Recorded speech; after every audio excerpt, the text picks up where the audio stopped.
Welcome to Good Night Book with Erica and Nate.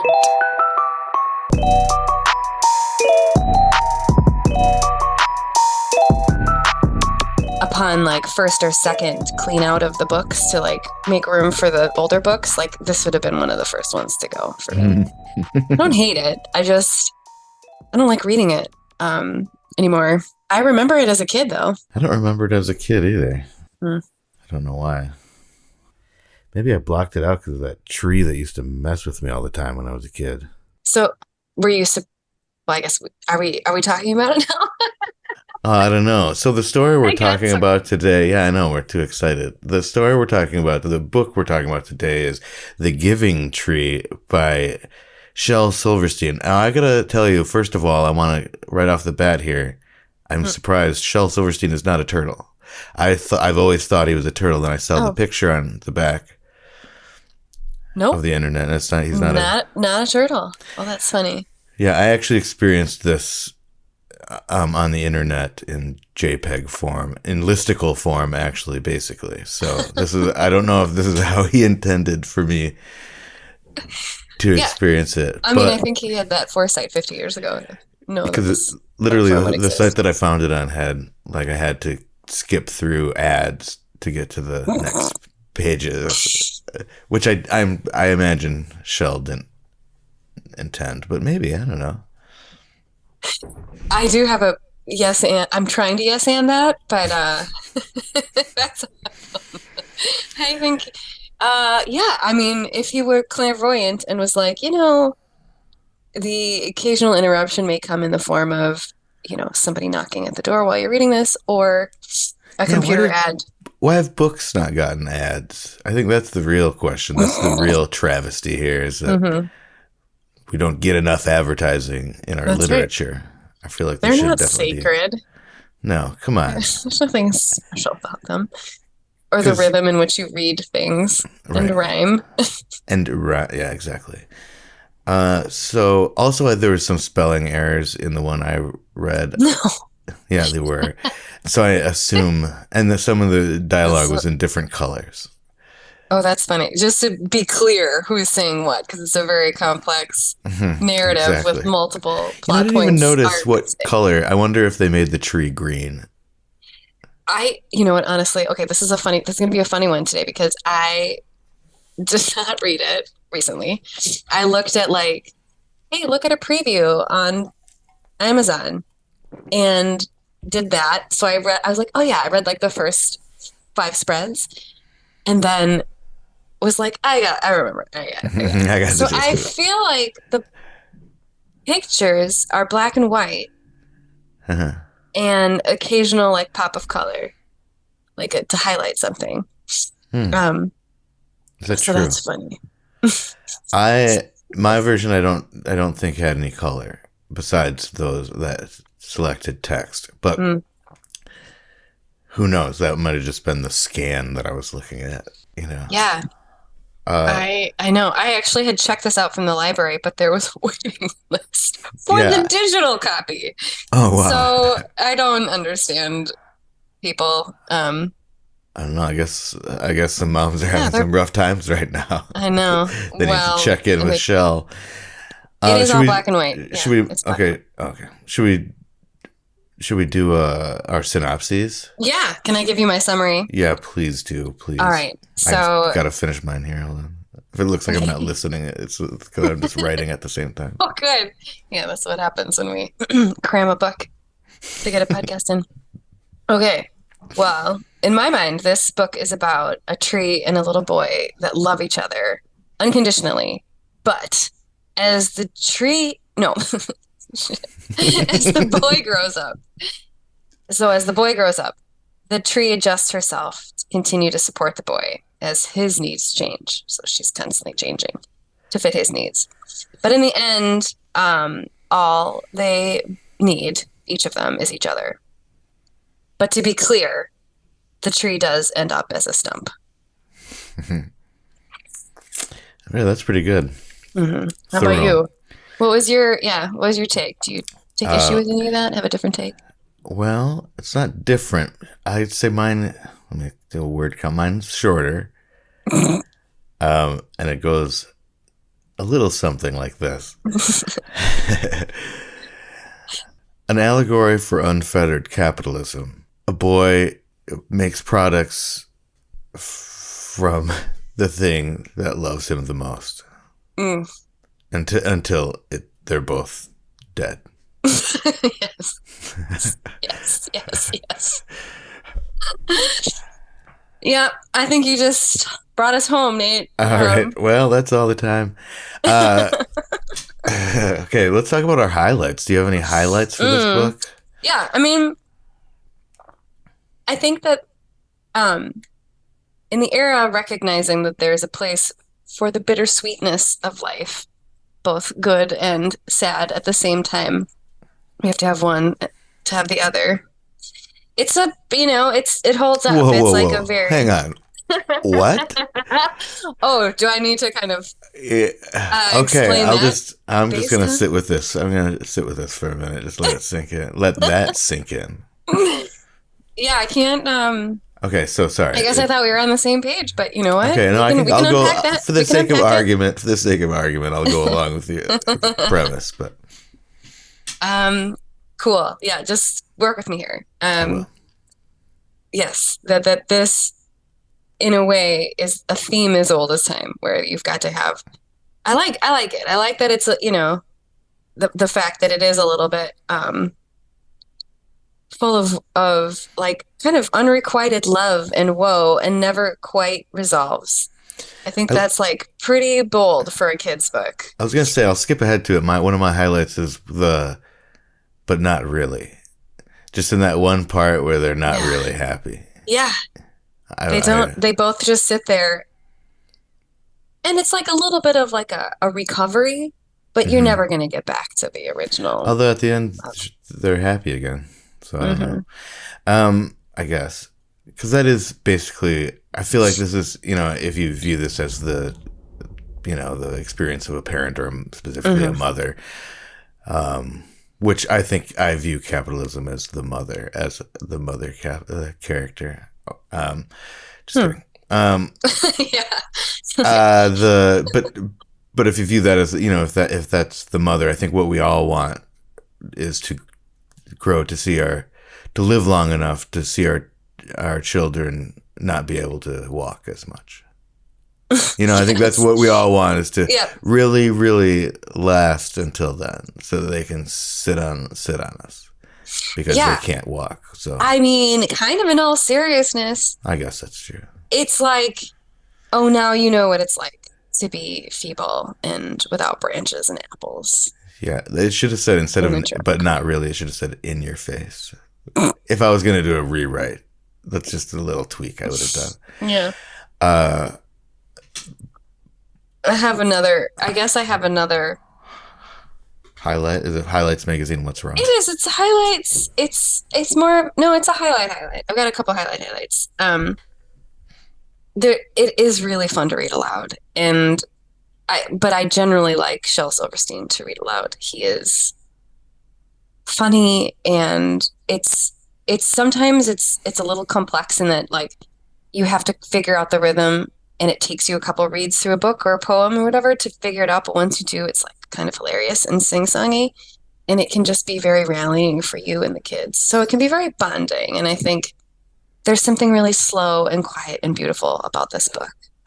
So those are my highlights. And then I got some critiques that I think we've already hit on, that it's really hard as a mom to, like, kind of watch this whole thing unfold.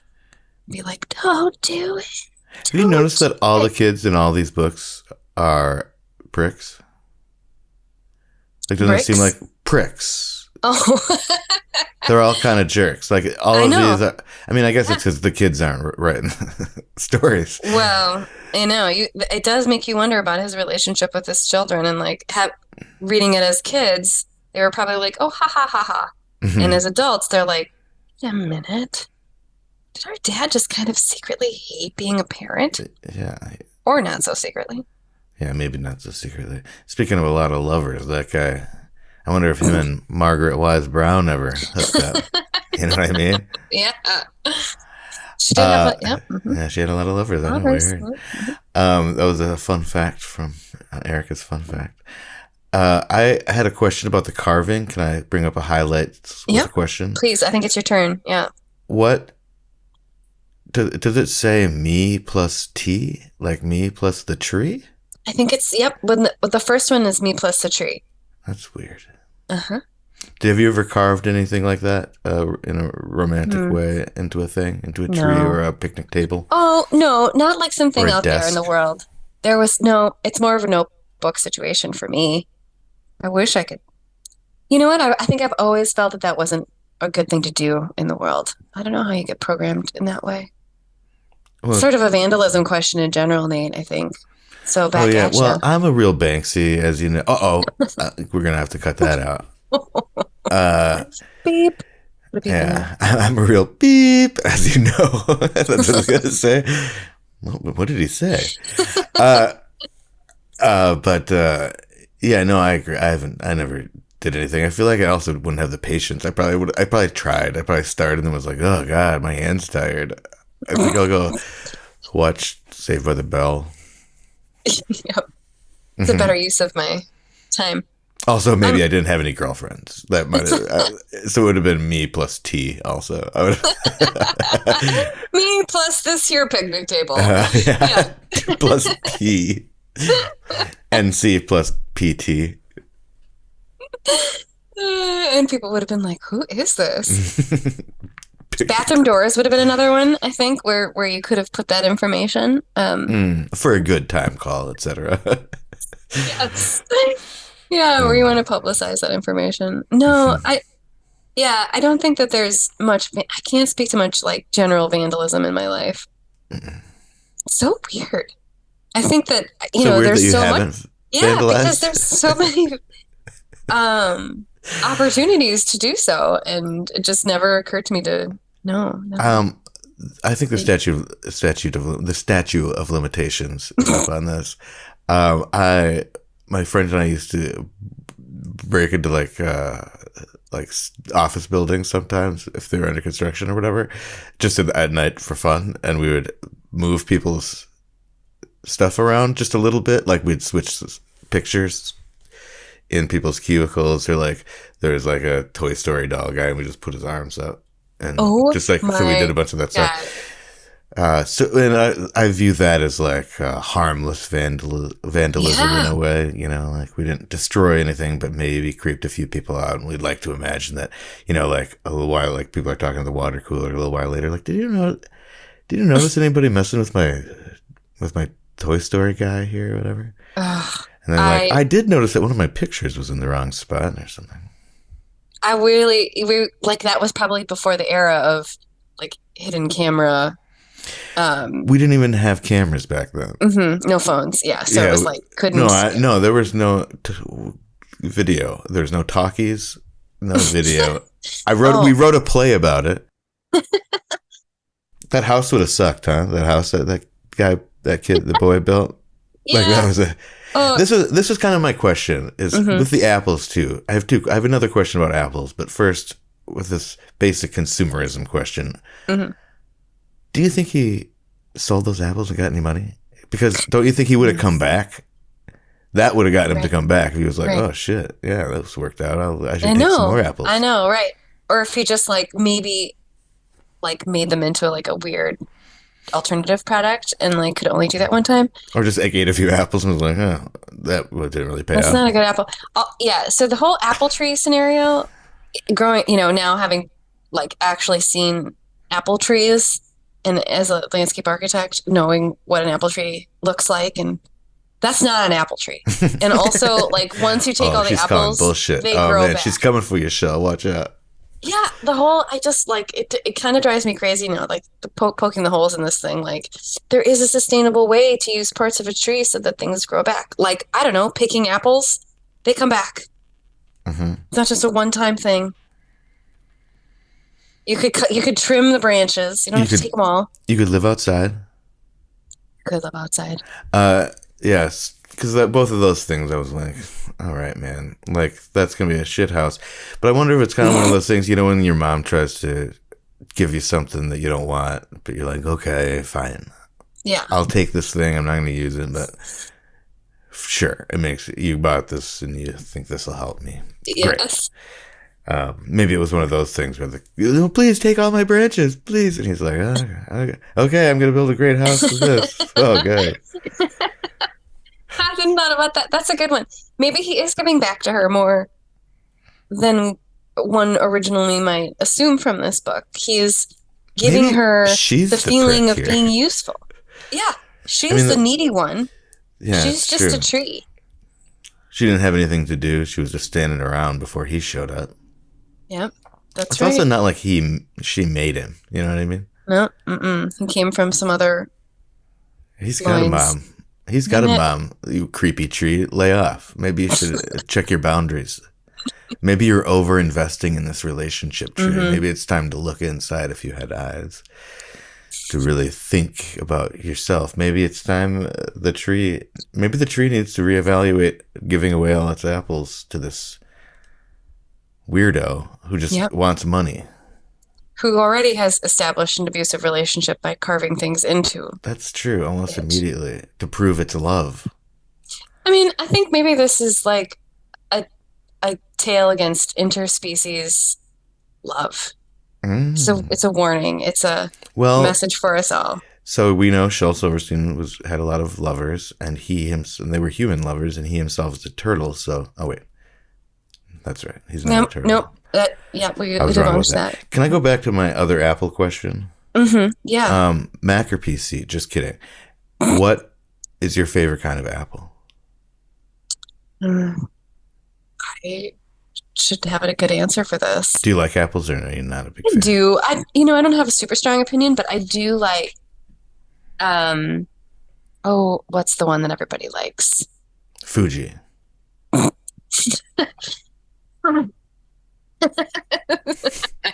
I mean, Fuji's are great.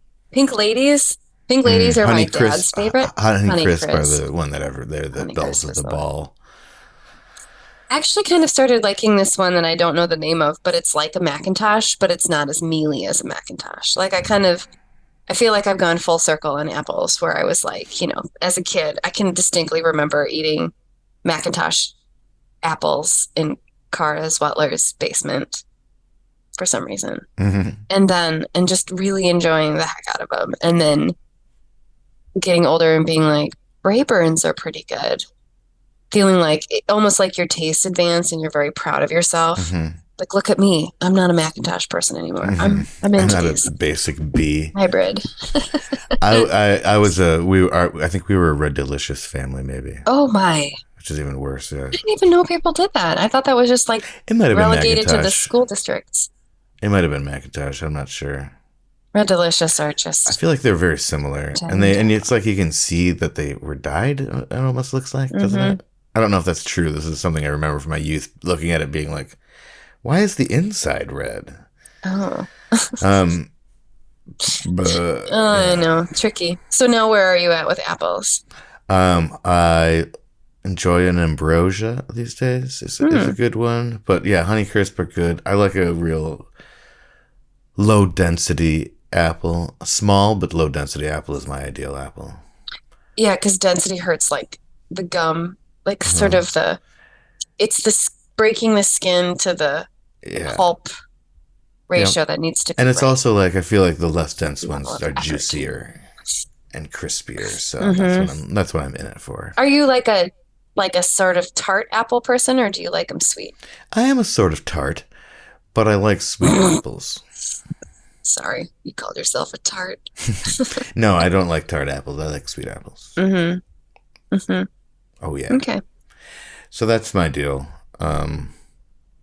Wes doesn't like the skins. My daughter I find like little tiny skins. She's very good at getting all the apple off the tiny little skins of slices. But then the little skins just end up as little tiny worms on the ground all over the place.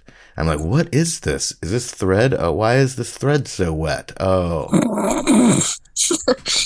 I'm actually really impressed that she does it herself, because I've gotten into a place where I peeled things so many times for my child because I wanted to avoid the conflict that now there's an expectation of Yeah. why is there chicken in my chicken noodle soup? I'm so used to you picking it out, Mom. I'm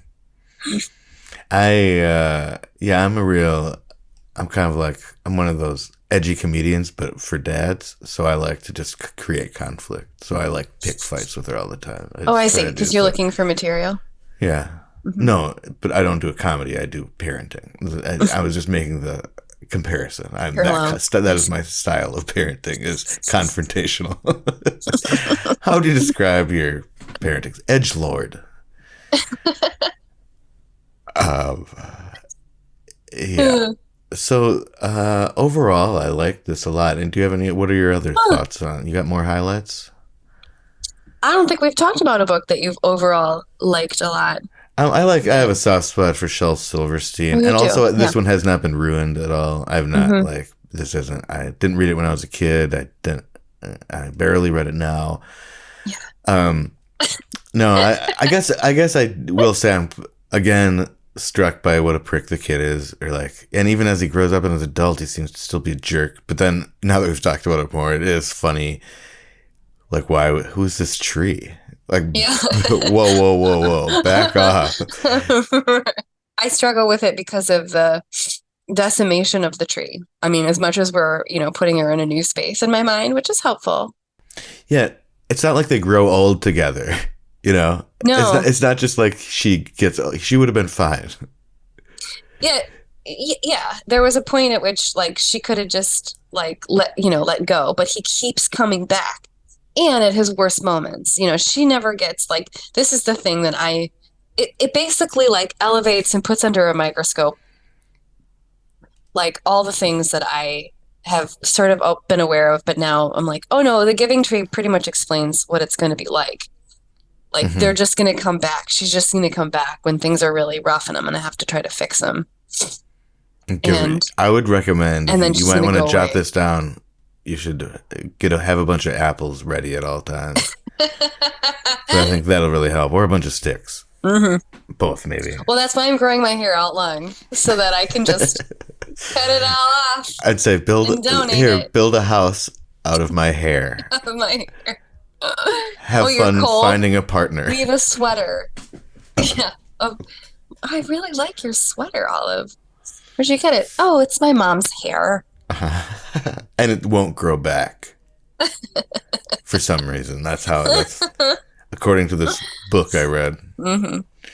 Yep. So the Giving Tree, I do think is a really good name for a store. I feel like it probably has. What do you think? Do you think the givingstore.com is a thing that is maybe, what do you think, some sort of aggregator of an advertised-funded aggregator, of charities, or like an Angie's List for charities or something? Yeah, I think if not, I think we should get on it. Yeah. Yep. Side project. Side project. Side project, right? Mm-hmm. If one more side and it's going to be back in front, you know what I mean? Yep. Outside out. Two more sides, I guess. Outside out, upside up, and upside down. That's what does everybody say that? What do you say for if something's not upside down? What do you say it is? Right side up. She says, what does Wes say? Upside up, which I feel like, because you're not saying wrong side up or wrong side. You know what I mean? Oh, right. You're not saying it's not the opposite. You're going down. I'll take an apples. Are we talking appetizer? Are we talking apps apples? Now? Apples. Oh, apps. Apples to apples. The opposite. Mm-hmm. What's the I think oranges, right? According. Apples to. I don't know. You can't compare those. Nothing compares to apples and oranges. Do you like apples or oranges better? I like apples better. I waste a lot of an orange. I hate peeling oranges. Mm-hmm. I have to peel off every one of those little tiny pieces of lint. Pith. Yeah, the white lint. The pith. Oh yeah, pith. Yeah, it sucks. Pith. What about you? Apples or oranges? Pithy is usually good. No, I don't like oranges for the same reason. Let's say for a second that I'm playing on a 4th grade soccer team.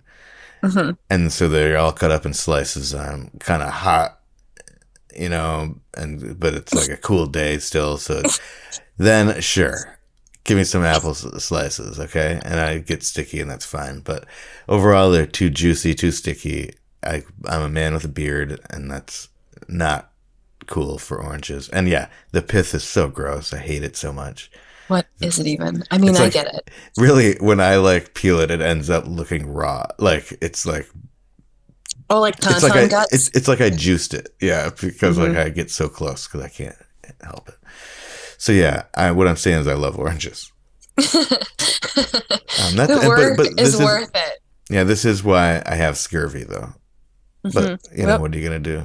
Well, here's what you can do. You can go get a multivitamin. That's a whole new thing. It sounds like a lot of in vitamins. Healthcare. That sounds like a lot of vitamins. I don't know if I'm ready for it.